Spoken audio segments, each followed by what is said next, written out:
សួស្តីបងប្អូនមិត្តភ័ក្តិយើងទាំងអស់គ្នាថ្ងៃនេះមានហូបថ្មីមួយទៀតហើយអឺស្ងោរខ្យងទឹកដូងបងប្អូនបាទអញ្ចឹងមុនយើងចាប់ដើមធ្វើវាបងប្អូនត្រូវយកខ្យងយកមកត្រាំទឹកប្រហែលជា1ម៉ោង2ម៉ោងសិនណាបងប្អូនដើម្បីឲ្យវាក្អែដីចេញអស់បានយើងហូបទៅឆ្ងាញ់ណាឃើញទេបងប្អូនឃើញទេមុតដីហ្នឹ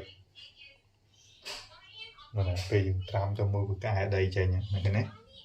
បានហើយសិនដីនៅក្នុងមាត់វាបងប្អូនបាទបើសិនតែយើងមិនត្រាំទេពេលយើងស្ងោរទៅគឺដីនៅក្នុងសាច់ហ្នឹងហើយអញ្ចឹងយើងត្រាំអញ្ចឹងប្រហែលជា1ម៉ោង2ម៉ោងទៅណាបាទតែឥឡូវបងប្អូនមើលតទៀតណាក្រោយពីយើងត្រាំវាចំនួន1ម៉ោង2ម៉ោងហើយបងប្អូនយកវាមកលាងហើយដុសវាស្អាតណាបងប្អូនបាទដុសអញ្ចឹងបងប្អូនណាដើម្បីឲ្យវាអស់ក្អែលអស់ដីណា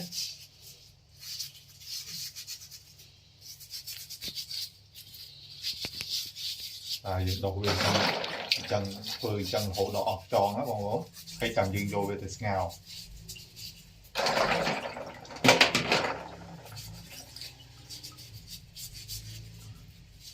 លាងវាស្អាតអញ្ចឹងទៅ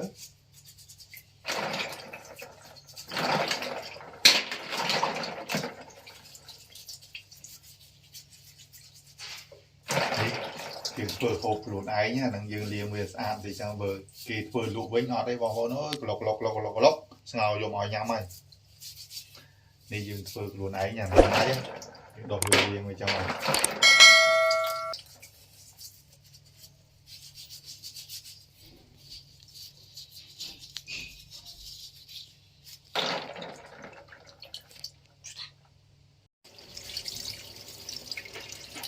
តែឥឡូវចងយើងលាងស្អាតហើយណាបងប្អូនណាបាទលាងស្អាតហើយណាបាទអញ្ចឹងយើងយកវាចាក់ចូលក្នុងតាំងមក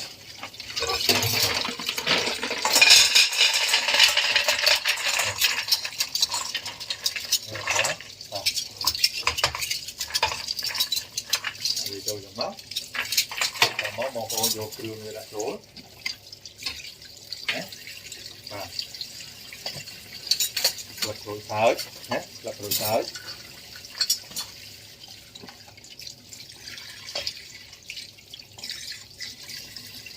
ដេងរុំដេងណារុំដេងបាទទេ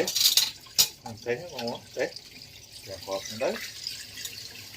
បាទមកស្លឹកគ្រៃបងប្អូនស្លឹកគ្រៃបាទចូលទៅ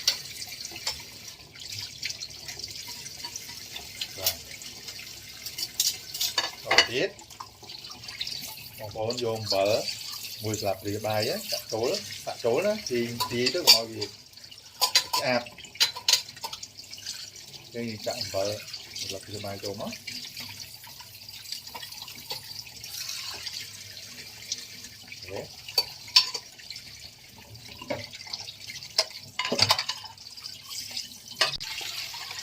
រួចមកបងប្អូនបើកទីឡានហ្គាសណា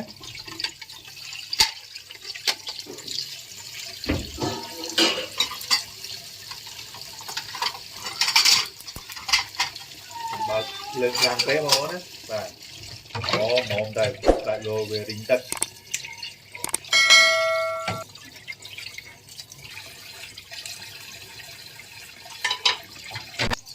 បាទតមកបងប្អូនចាក់ទឹកដូងមួយចូលមកបាទដូងខ្ចីបងប្អូនបាទចាក់ចូលអស់មកណាចាក់ចូលអស់ណាតមកបងប្អូនយកគម្របឆ្នាំងក្របលឹបណាហើយបងប្អូនរងចាំវាពុះហើយជាកន្លះម៉ោងពីច្រើនណាបងប្អូនណាបាទយើងអាចចូលទទួលទានបានតើឥឡូវយើងធ្វើទឹកត្រីជ្រលក់ខ្យងណាបងប្អូនណាបាទអញ្ចឹងយើងមើលគ្រឿងវាណាបាទ nhưng dạ vô tầm sò máu bằng vốn á nè tầm sò này cứ đọc cái bự hết bằng vốn mà mình đã trổ máu trọ máu dựng đạm tế hết bằng vốn này tế buồn crop hết bằng vốn mà buồn crop với bằng vốn trong hờ chừng nắng bằng vốn thèm nữa nè bà thì dựng bột bây giờ mọt tới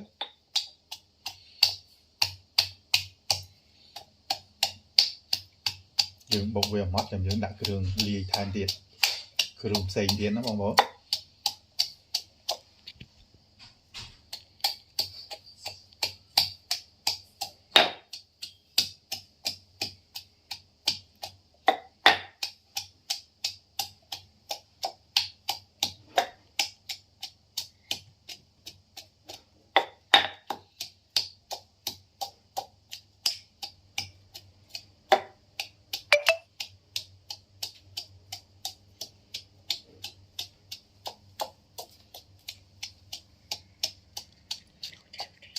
chết mọt đấy bằng vô chết mọt này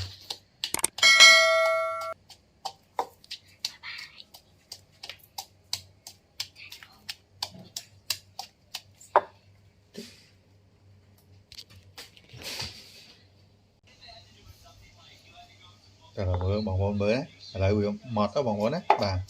rồi bị dựng bọt mọt chẳng hết đấy vừa score đã trổ máu nhé score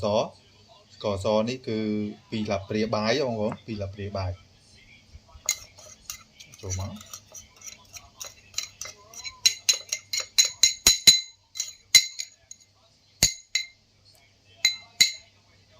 rồi dùng bột lên kia đấy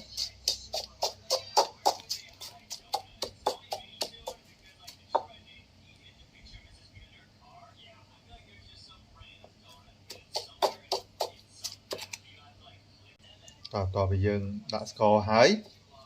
dương đã mở nó sụp nó bằng đó anh ấy mùi là bìa cà phê nhé và mùi là bìa cà phê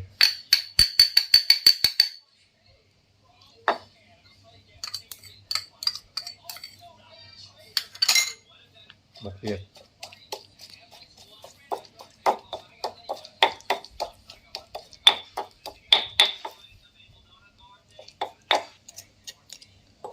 tỏ là dương kia ra nát tỏ máu chạm dưỡng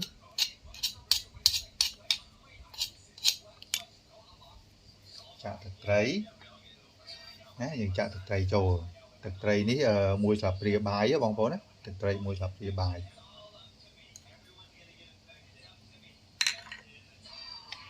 thì dừng cù cho bỏ về trong món bóng phố đó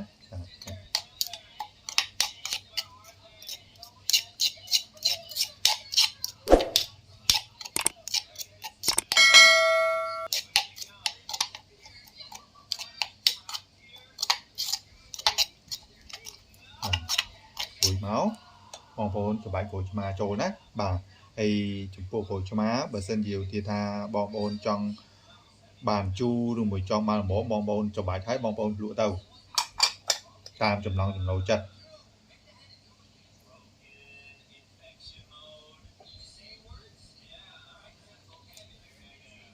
cho bạch đá lụa đá bong bồn á tại lô bị chu bì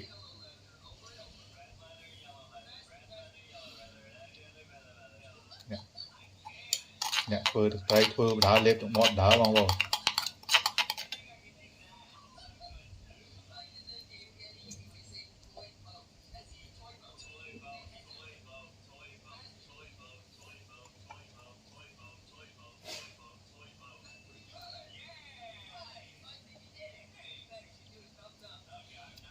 buồn chừng là đấy bong bồn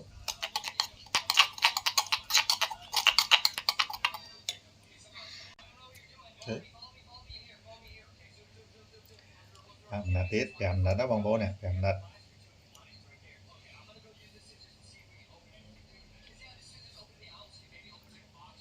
cả mấy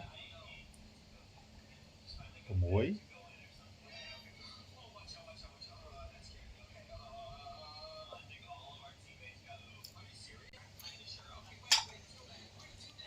rồi mà dưỡng của muối cho nó thấy toàn một thế lấy dưỡng thay mà cũng buồn cho nó món mà món là cho nó ít tớ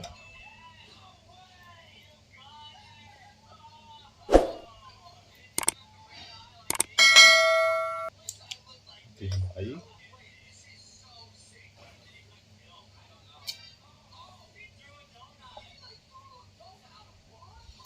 tìm buồn đấy và ok là nấy mình đã tìm buồn đấy bóng 4 cả lời câu mà dưỡng cứ làm món cứ buồn chẳng đất đó bóng 4 bà hai thực trái bọc bỏ dưỡng có chọt trầm nắng đáy chẳng dưỡng đủ việc đã tràn máu rồng chấm trón trong hôi tập đồn chấn dưỡng chỉ lụ nhầm sân một tha thực trái bọc dưỡng cứ tới ban mình chọc miền đùi chiết dàng chân ảnh đó, màu bó đó mình từ nó nghe bóng 4 nào bỏ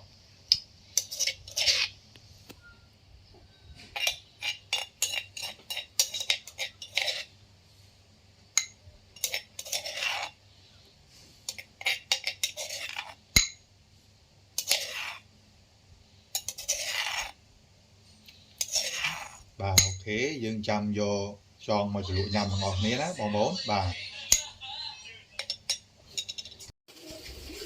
đó bóng 4 phù ấy bà một cô về tía bóng 4 bà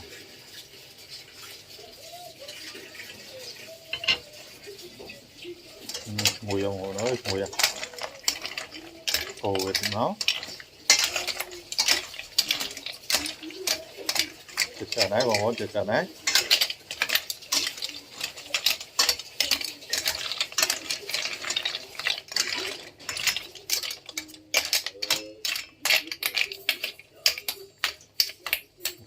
tôi cốp than thì tôi thì cần bóng 4 đấy ok lấy tròn hơi thật độ mà dưỡng cho anh nó bóng 4 bà chân dương chập đào đùa cho tay nhắm nó bóng 4 đấy mùi ra bóng 4 mùi ra nè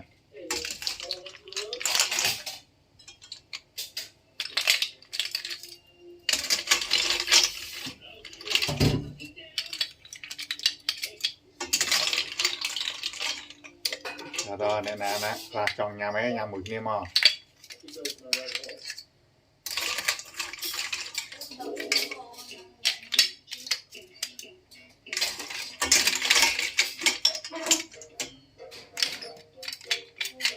thì tha mà sạch tròn phải mà bóng 4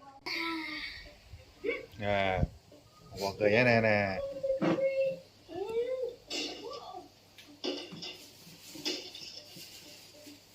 mà dừng nhầm bà này nè ta nhầm to bóng 4 đi dư nhầm